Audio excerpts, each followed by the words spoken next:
A graça e a paz, irmãos. Então, estamos aqui agora seguindo a tendência e vamos então começar a partir deste domingo de hoje a sala de adultos da Escola Bíblica Dominical virtual ou online. Continuamos aí a Guerra pela Verdade no capítulo 1, não é? E vai funcionar da seguinte forma: o vídeo será postado às 8 da manhã.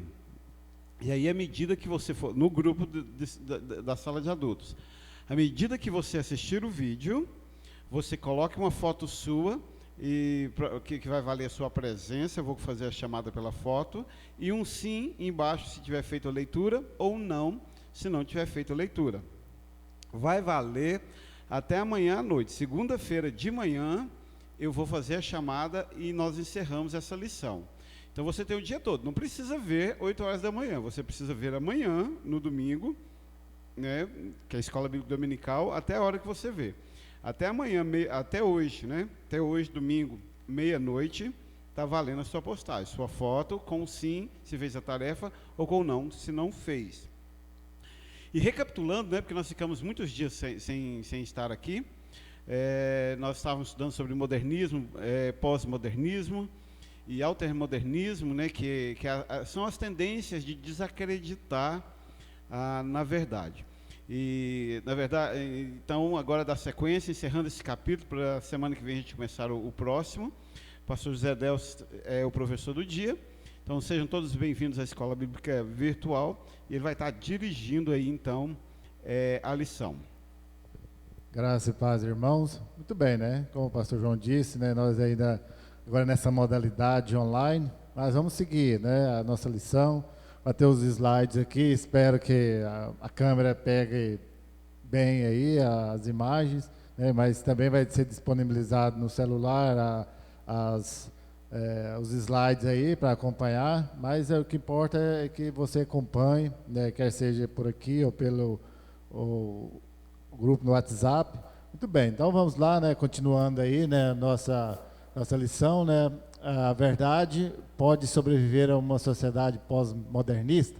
Essa é a indagação, o título aí, que está da página 45 até 56, e o autor está esse questionamento aí, se a verdade ela pode sobreviver ao pós-modernismo, onde tudo é relativo, onde as pessoas têm uma imensa dificuldade em afirmar que certa coisa é verdadeira, é verdade, é uma verdade absoluta. Sabemos que a verdade absoluta vem de Deus, portanto, nós podemos afirmar com base bíblica naquilo que Jesus Cristo tem nos falado, o Espírito Santo tem tocado nossos corações neste tempo. De nós mesmos, é lógico, né? E vamos ver no decorrer da lição um pouco sobre isso aí, né? Já no primeiro slide, né? O versículo primeiro está em João 18, 37 e 38, que diz o seguinte: respondeu Jesus: tu dizes que sou rei, eu para isso nasci e para isso vim ao mundo, a fim de dar testemunho da verdade. Todo aquele que é da verdade ouve a minha voz. Perguntou-lhe Pilatos: que é a verdade? Então esse é o grande questionamento, né, na lição. Nós já estudamos um pouco na última, né, que já faz alguns domingos, né, o que é a verdade, o que quer dizer a verdade neste tempo. De antemão já posso afirmar que a verdade é o próprio Jesus Cristo, a palavra de Deus, né? E como eu já disse anteriormente, tudo que nós podemos afirmar é com fundamentação bíblica. Além disso, são achismos e aí vai, não dá para afirmar tanta coisa. Mas que existe uma verdade absoluta, existe, e ela está em Deus, que é Senhor de todas as coisas. Muito bem, né? Na lição em si, né? A verdade pode sobreviver numa sociedade pós-moderna, é o que vamos ver aí durante a lição. Um subtítulo: a incerteza é a nova verdade. Então, a incerteza daquilo que as pessoas têm uma certa dificuldade, né, em saber o que é certo, o que é errado, a desconstrução dos valores, ou a inversão de valores neste tempo é muito grande, que nos leva a isso. Dá uma incerteza a cada pessoa afirmar se é verdade ou não, ter uma firme convicção daquilo que ela acredita, né? As pessoas hoje até alguma coisa elas acreditam, mas muitos têm dificuldade em afirmar, em declarar firmemente naquilo que ele acredita. Muito bem, né? Então Então, na página 45, da frase lá no livro, né? O certo e o errado foram redefinidos em termos de sentimentos subjetivos e de perspectivas pessoais. Ou seja, o que é certo, o que é errado, ao longo do tempo, agora na nossa época, no pós-modernismo, foi redefinido isso que é certo, o que é errado, né?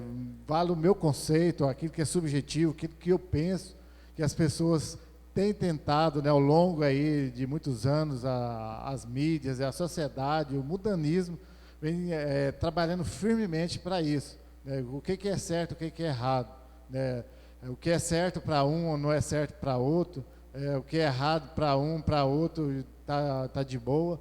Nós temos que tomar muito cuidado com isso. Para nós cristãos, o certo ou o errado existe, o errado é tudo aquilo contrário à vontade de Deus, o que é certo é a vontade de Deus. Sei que é muito difícil, né?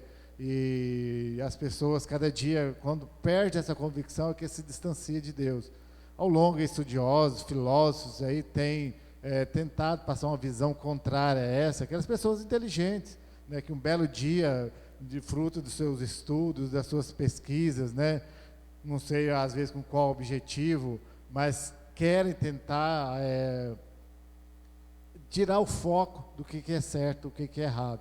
O que eu sei é que existe sim uma certeza absoluta, né, que nós vamos ver aí mais detalhado ainda, né, durante a lição, mas o certo e o errado existe. As pessoas têm tentado tirar isso, mas existe sim, né, e nós, né, como cristãos, devemos nos firmar naqueles conceitos.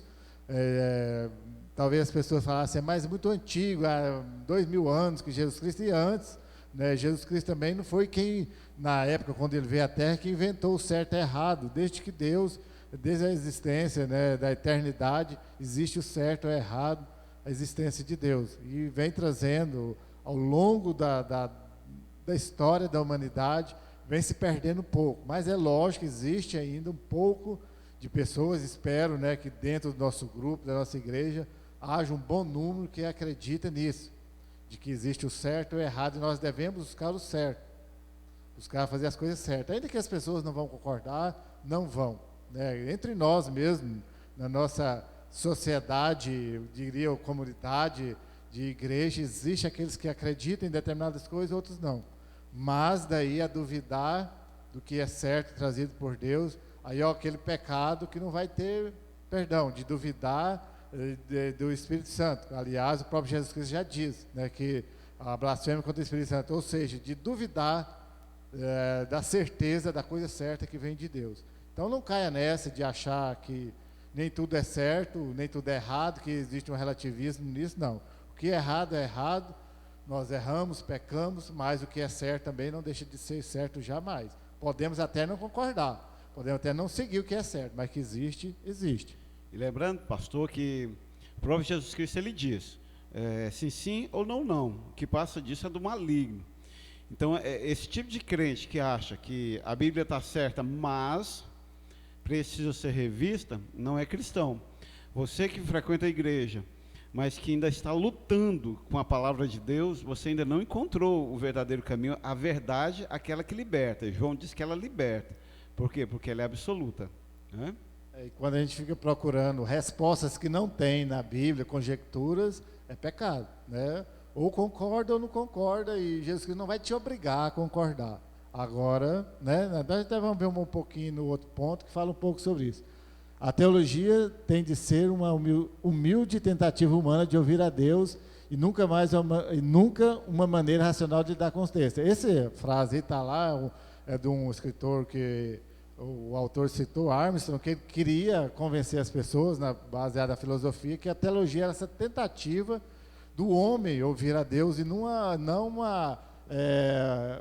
uma maneira racional de lidar com os textos bíblicos.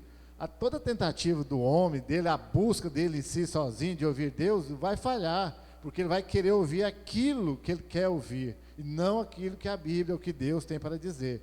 Então a minha tentativa só de ouvir, aí onde sai até aquelas Bíblias, né, que já falamos demais aqui, tem lá sublinhado, só aquela parte de bênção, só aquela parte não sei daqui, porque a pessoa quer ouvir só aquilo. Agora, a Bíblia toda, é lógico que Deus fala e nós devemos buscar sim ouvir Deus, mas o que Deus quer dizer. E isso é de forma racional, não é que é fruto da nossa mente, mas uma pessoa desequilibrada não tem como ouvir Deus. Há uma razão, e Deus nos dá. Até no outro ponto vai falar que nós temos a mente de Cristo.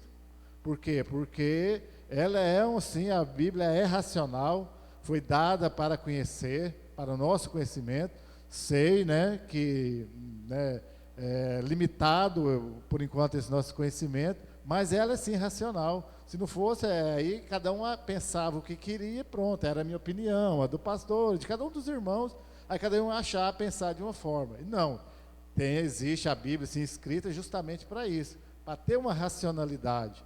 E Deus nos dá essa condição de entender, de olhar, o que nós chamamos de interpretação, ou de exegese, né, da Bíblia. Por quê? Porque é aquilo que ela quer dizer, né? Se a Bíblia diz que existe céu e inferno e eu quero criar uma terceira opção, eu estou indo contrário à Bíblia. Então ela sim é racional.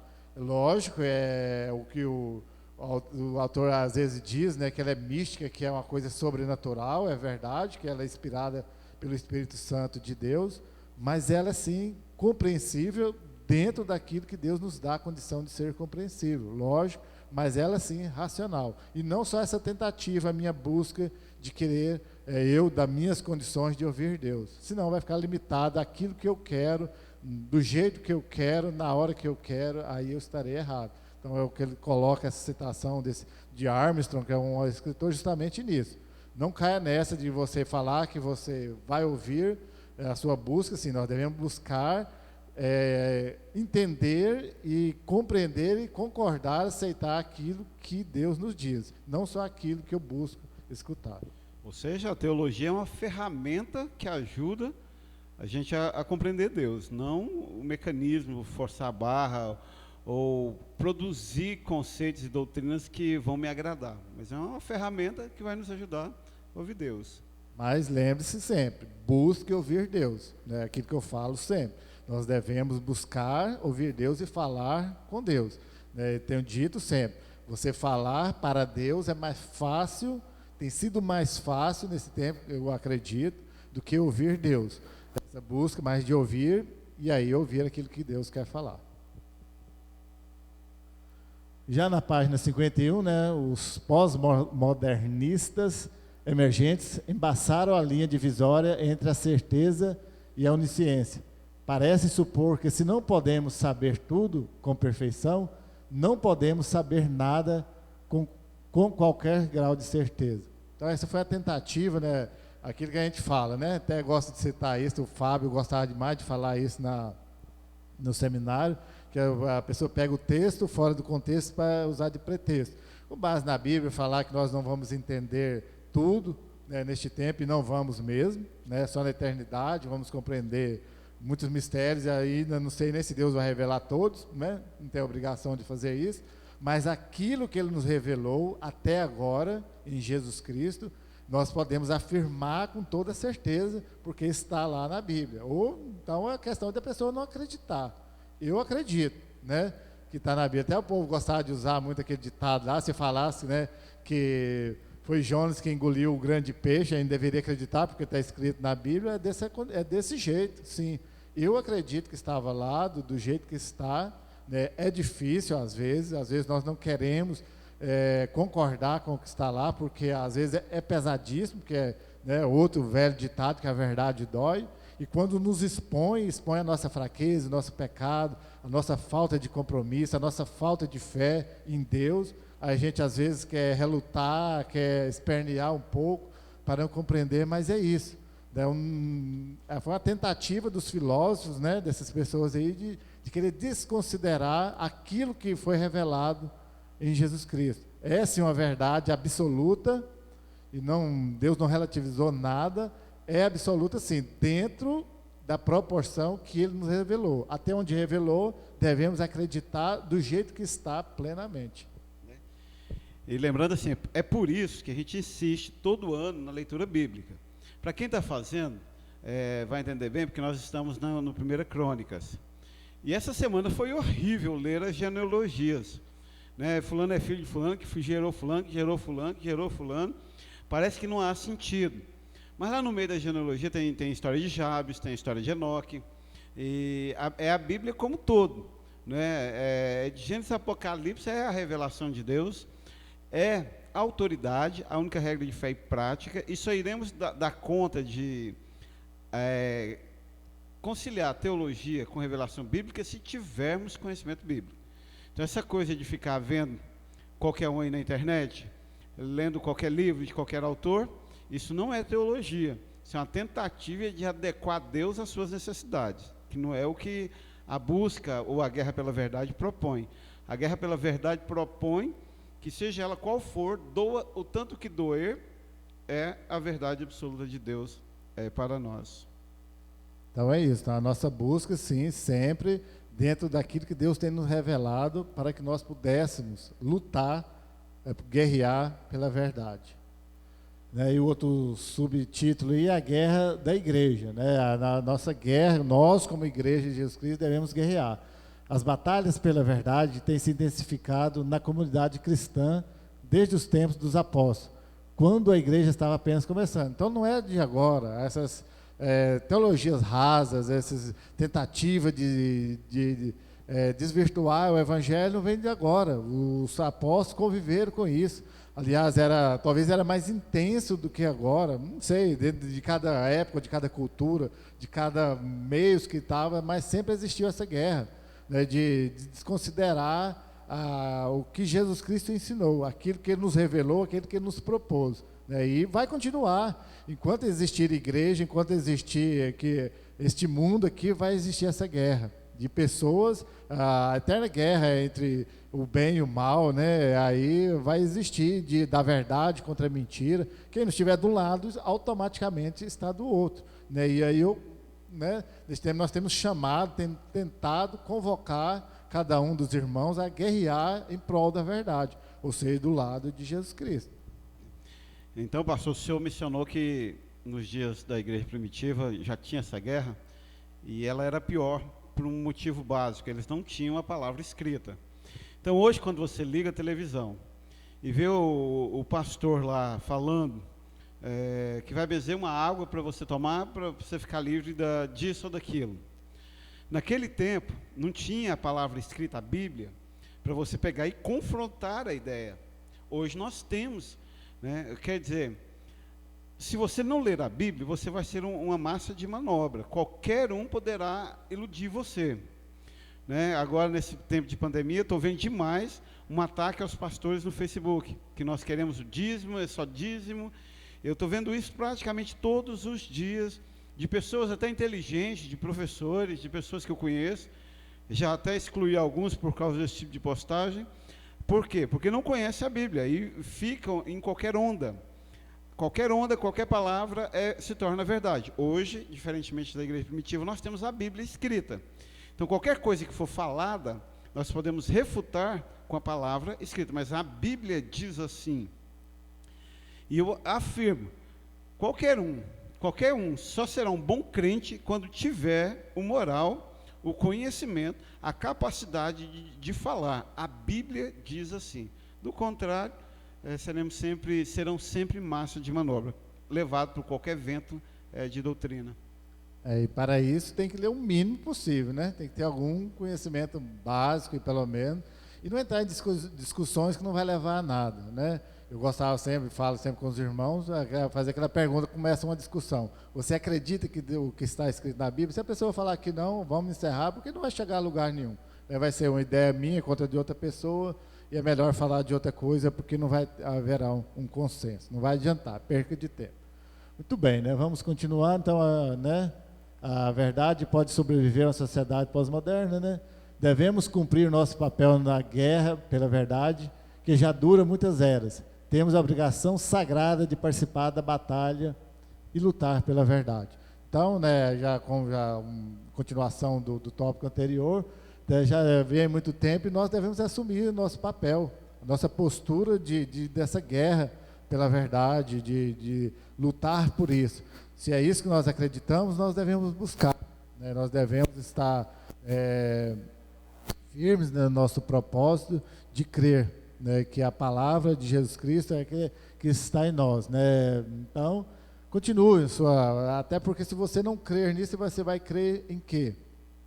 Não sei, né? Tem muitas opções por aí.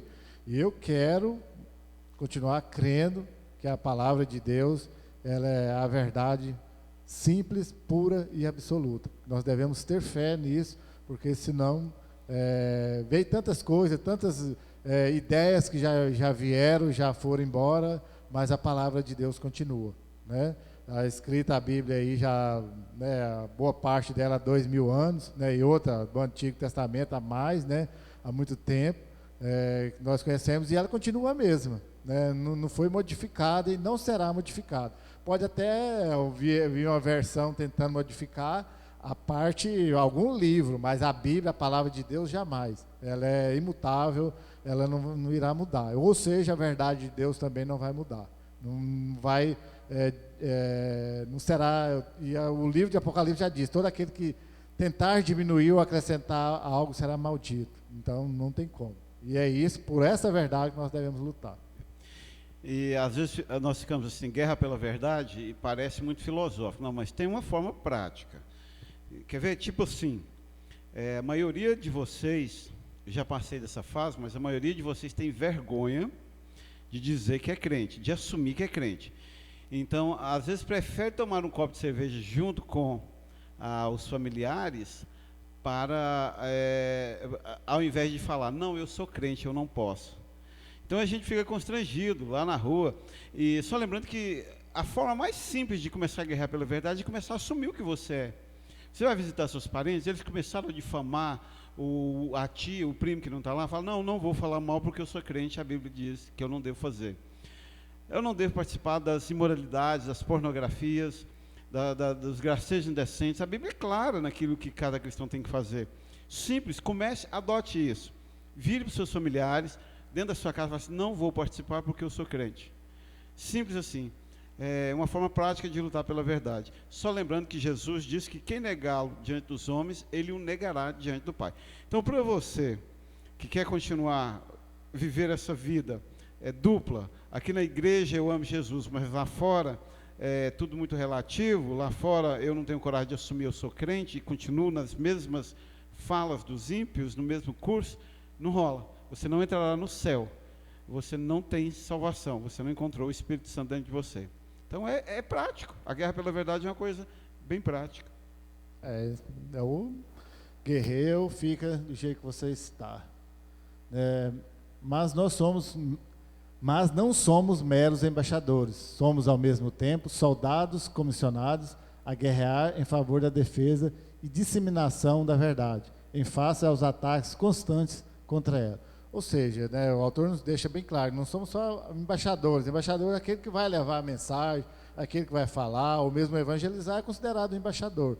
Aquele que tem uma missão assim, para ser falada, só vai lá apresentar a palavra de Deus a outras pessoas. Isso é importante, é muito importante. Mas, ao mesmo tempo que somos esses embaixadores, pessoas responsáveis a levar a palavra de Deus, devemos guerrear, somos soldados, aquele que vai na frente da linha de batalha, aquele que vai, se preciso, dar a sua vida pela verdade. Essa parte é muito mais difícil, né, de ser um soldado, né, como o pastor João citou, estamos vendo crônicas, né, e ele repete ali várias vezes os valentes de Davi, eram aquelas pessoas que se destacavam justamente por guerrear, por lutar naquilo que eles acreditavam, no domínio de Deus, né,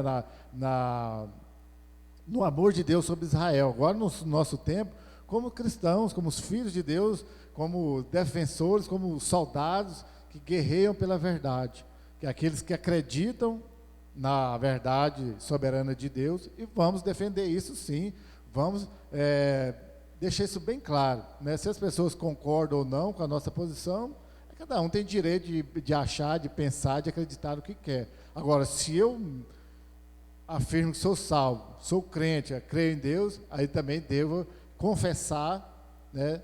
Até porque, isso que eu acredito, até porque Jesus Cristo disse que todo aquele que negar, né, aqui neste tempo diante dos homens, ele o negará no último dia diante do Pai. Então, né, assuma a sua posição, né? Ou de um lado ou do outro, aquele que está em cima do muro, como já diz, né, o diabo já vai que aquele está em cima do muro já é dele. E isso é bem prático. Eu fiz um determinado curso de faculdade aqui em Goianésia, em uma determinada faculdade, bem no auge em que um sistema de governo satanista estava no Brasil, governando, onde a palavra de Deus era criticada, os valores, os bons costumes, a família, havia uma tentativa ferrenha de desconstruir esses conceitos de Bíblia como palavra de Deus, de cristianismo como religião que salva, Jesus Cristo como Filho de Deus, família como instituição de Deus. Então, durante todo o curso eu ouvi diversas zombarias, como crente, como pastor principalmente, todas essas piadas indecentes acerca de pastores, mas eu pude ali então manter a minha profissão de fé. Sou crente e sou pastor e não me envergonho disto. Disse isso diversas vezes no curso, durante o período daquele curso na faculdade. Sou pastor, sou crente, não me envergonho disso e assumo que sou. E vou estar no céu e você vai estar no inferno. A diferença básica é essa. Sabe, meu irmão, caros alunos, o que vocês precisam é assumir que é crente ou não. Nessa guerra, essa luta da qual esse parágrafo fala, é definitivamente assumir essa guerra. Tem que assumir. Enquanto estivermos aí tentando conciliar mundo e Deus, nós não conseguiremos. Ninguém serve a dois senhores. Vai agradar um e desagradar o outro, é fato. Para você que ainda está tentando agradar o mundo, seus colegas ímpios, o seu bucho ímpio, os seus desejos ímpios de fim de semana, a má notícia é, você não guerreia pela verdade e você não tem conseguido agradar a Deus. Muito bem, né? E na página 55 ainda, né? Uma sequência bem próxima da outra aí. Nossa missão como soldados é destruir as ideias falsas.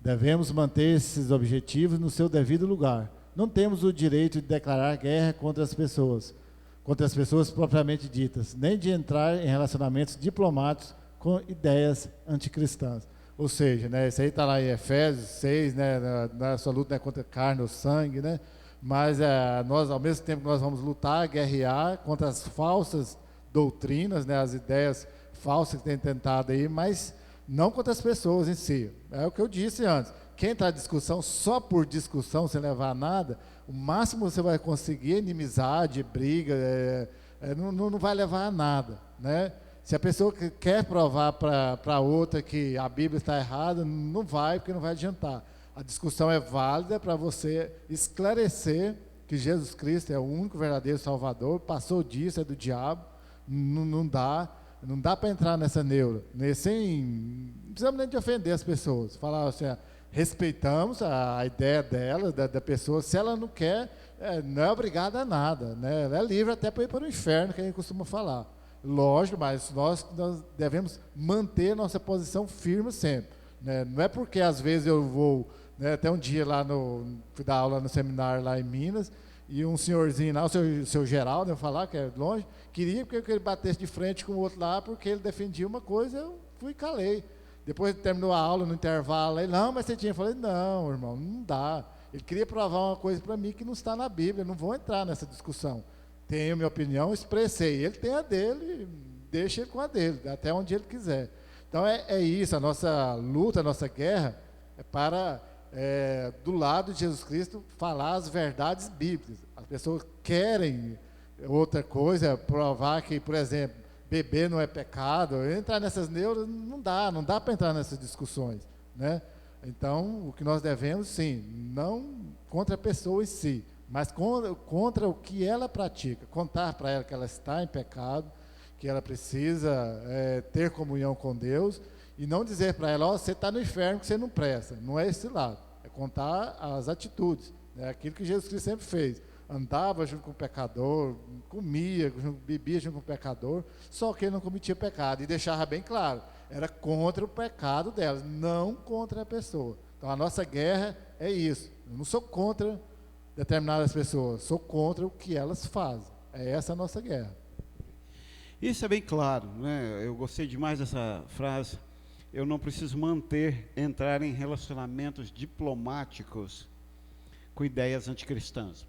Lembra quando você chegou na igreja, que você achava você achava e acha até hoje, que eu, o pastor João Braga, sou o mais sem educação de todos os pastores da face da terra, foi exatamente naquele momento em que você propôs um relacionamento com ideias anticristãs, né? E exatamente nesse momento que eu sempre acreditei nisso. O Tozer dizia isso, não é só o John MacTour, o Tozer dizia isso, que nós não precisamos conviver.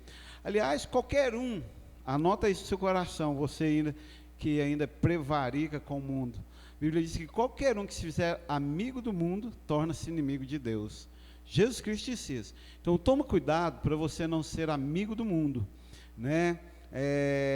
Vem aqui na igreja, dá uma namoradinha com Jesus Cristo, mas vai no mercado e dá uma prevaricada com a cervejinha, com a imoralidade, e enfim, você sabe, não precisa fazer todo aqui o relato. Mas uma coisa é fato: enquanto você estiver prevaricando com o mundo, nada feito. Você não é amigo de Deus, não sendo amigo de Deus, você não entra no céu. Então eu lamento porque perca de tempo. Assume logo o que você quer, se deleita no mundo, ou assume Deus, e eu sou crente, por isso eu não vou fazer. Ah, mas o seu pastor não está vendo, mas eu estou vendo. E é por aí, a guerra contra a verdade é uma coisa prática, e tem que ser prática no dia a dia. Então é isso, irmãos, nossa guerra pela verdade, né, tá a capa aí do livro, e pense nisso, né, às vezes nós queremos entrar, só mais um pequeno detalhe no último ponto aí, no politicamente correto, acho que foi um desserviço para a humanidade, ajuda um pouco, mas tem impedido da verdade, nua e crua, ela real, né? Até for pensar biblicamente do sim, sim, não, não, e inventaram o politicamente correto e o ok, né? Tem impedido muitas pessoas de aproximar de Deus. Devemos sim ser educados, amar os irmãos, mas sem esse embaço de querer agradar a Deus e ao mundo. Não vai conseguir. Ou você agrada a Deus ou o mundo, um dos dois. E eu prefiro agradar a Deus. Sei que às vezes não consigo, mas ainda tento agradar a Deus. Então é isso aí, muito bem. Vocês têm hoje até meia-noite para postar sua foto, e o sim de fez-tarefa ou não de não fez-tarefa. Os visitantes também.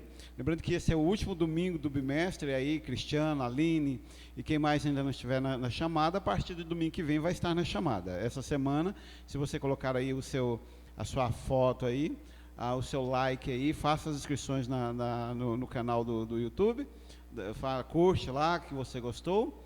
Se você não gostou, curte que você gostou, né? E para você ser contado. Quem não mencionar, não se manifestar no grupo, não será contado para a chamada, então, e funcionará assim. Domingo que vem a gente segue o segundo capítulo. Durante a semana nós vamos estar postando aí as páginas para a leitura. A graça e a paz da minha parte, Deus abençoe. Graça e paz, irmãos, e que Deus possa falar com você através desta lição.